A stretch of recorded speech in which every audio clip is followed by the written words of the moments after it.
Hello, this is Mr. Wolff, and we are continuing to read The Thief of Always by Clive Barker, and we are on to Chapter 9, What Do You Dream? Harvey didn't mention what had happened at the lake to anyone, not even Lulu, in part because he felt stupid for falling in, and in part because the house tried so hard to please him in the days that followed that he almost forgot about the accident entirely. That very night, in fact, he found a piece of colored string with his name tag on it at the base of the Christmas tree, and followed it through the house to find a new bike even more splendid than the one he'd lost 2 years before, waiting for him. But that was just the first of many fine surprises the holiday house sprang in quick succession. One morning, for instance, Wendell and Harvey climbed up into the treehouse to discover that the branches around it were swarming with parrots and monkeys. Another day, in the middle of Thanksgiving dinner, Mrs. Griffin called them through into the living room, where the flames of the fire had taken on the shapes of dragons and heroes, and were doing fiery battle in the grate. And, in the heat of one lazy afternoon, Harvey was awakened from a doze by a chorus of shouts, and found a troupe of mechanical acrobats performing clockwork-defying feats on the lawn. The greatest surprise, however, began with the appearance of one of Rictus's siblings. "My name's Jive," he said, stepping out of the early evening murk at the top of the stairs. Every muscle in his body seemed to be in motion. Ticks, jigs, and jitterings that had wasted him away until he barely cast a shadow. Even his hair, which was a mass of oiled curls, seemed to hear some crazed rhythm. It writhed on his scalp in a knotted frenzy. "Brother Ritkus sent me along to see how you're doing," he said, his tones succulent. "I'm doing fine," Harvey replied. "Did you say Brother Ritkus? We're from the same brood, loosely speaking," Jive said. "I hope you call your folks now and then." "Yep," said Harvey. "I called them yesterday." "Are they missing you?" "It didn't sound like it." "Are you missing them?" Harvey shrugged. "Not really," he said. This wasn't strictly true. He had his homesick days, but he knew if he went back home he'd be in school the day after, and wishing he'd stayed in the holiday house a while longer. "You're going to make the most of being here, then," said Jive, practicing a weird little dance step up and down the stairs. "Yeah," said Harvey. "I just want to have fun." "Who doesn't?" Jive grinned. "Who doesn't?" He sidled up to Harvey and whispered, "Speaking of fun." "What?" said Harvey. "You never did get Wendell back for that trick of his." "No, I didn't," said Harvey. "Why the heck not?" "I could never think of a way." "Oh, I'm sure we could kick up something up between the two of us," Jive replied mischievously. "It has to be something he'll never think of," Harvey said. "That shouldn't be difficult," said Jive. "Tell me, what's your favorite monster?" Harvey didn't have to think hard about that. "A vampire," he said with a grin.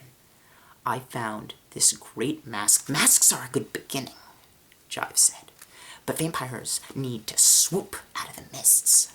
He spread his arms, curling his long fingers like claws of some eye-gouging beast, swoop down and snatch up their prey, then rise up again up against the moon. I can see it now." "So can I," said Harvey, "but I'm not a bat." So how do I swoop?" "Ah," said Jive, "we'll have Mar work on that for us. After all, what's a Halloween without a transformation or two?" He consulted the grandfather clock on the landing. "We've still got time to do it tonight. You go and tell Wendell you'll meet him outside. I'll go on the roof and find Mar. You meet us up there." "I've never been up on the roof." "There's a door at the top of the landing. I'll see you up there in a few minutes." "I'll have to get my mask and coat and stuff." "You won't need the mask tonight," Jive said. "Trust me. Now you hurry up, time's a-wasting." It took Harvey only a minute or two to tell Wendell to go on ahead.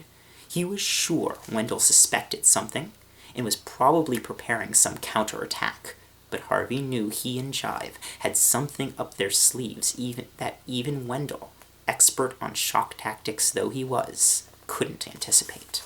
With the first part of the plan laid, he hurried upstairs again, found the door Jive had mentioned, and climbed up onto the roof.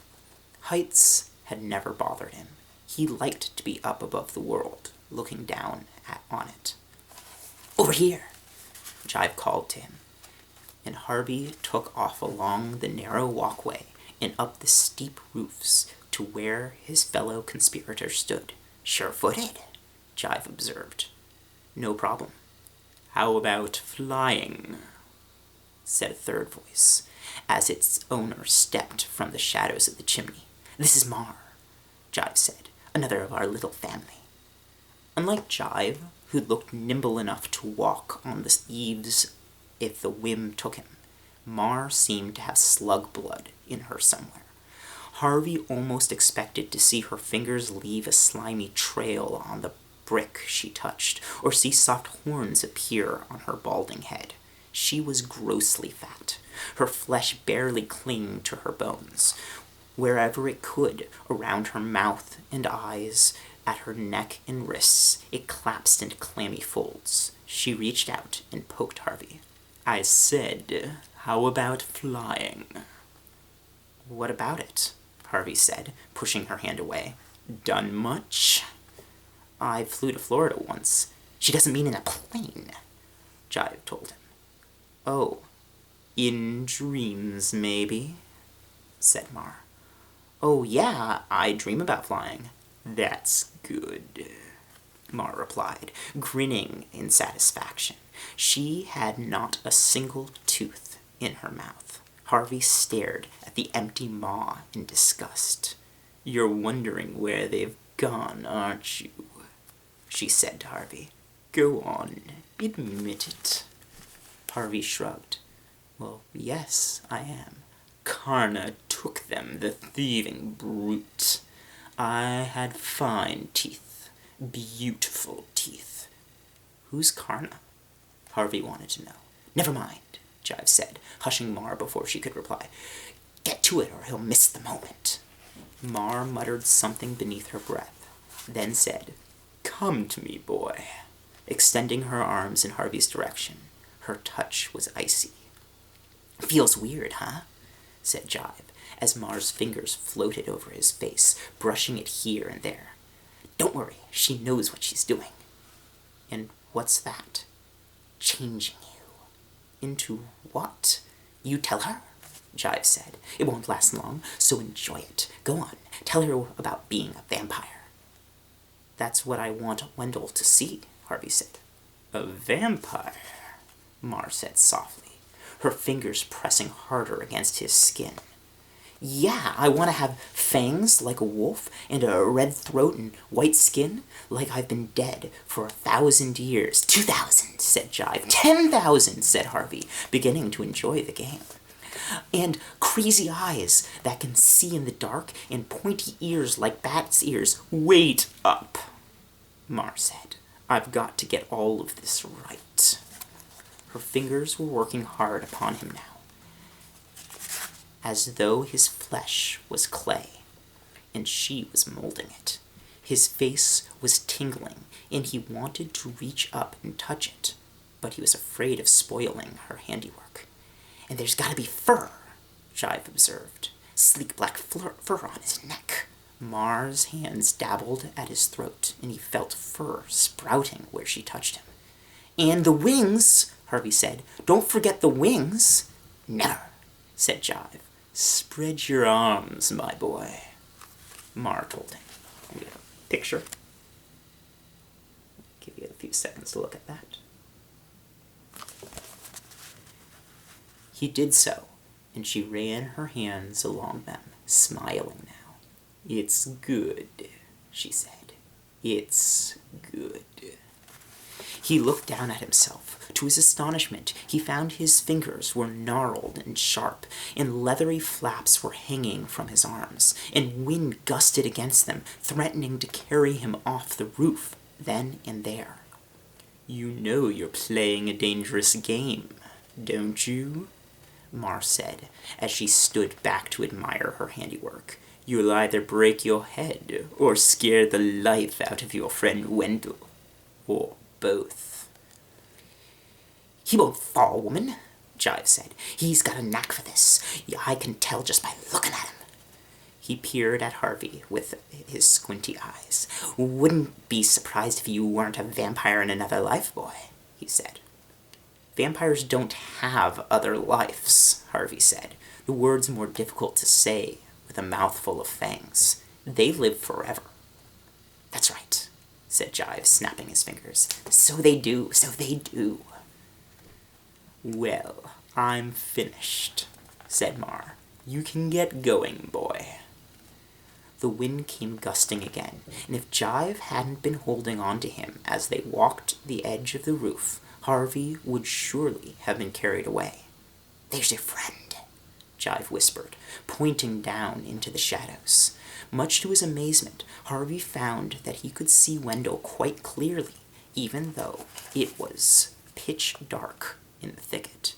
He could hear him, too, every little breath, every beat of his heart. "This is it," Jive hissed, putting his hand on Harvey's back.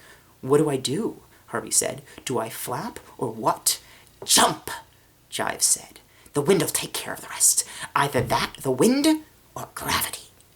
And with that, he shoved Harvey off the edge of the roof and into the empty air. And our chapter once again ends with the little mask. Alright, I hope you enjoy that, and I'll see you again soon.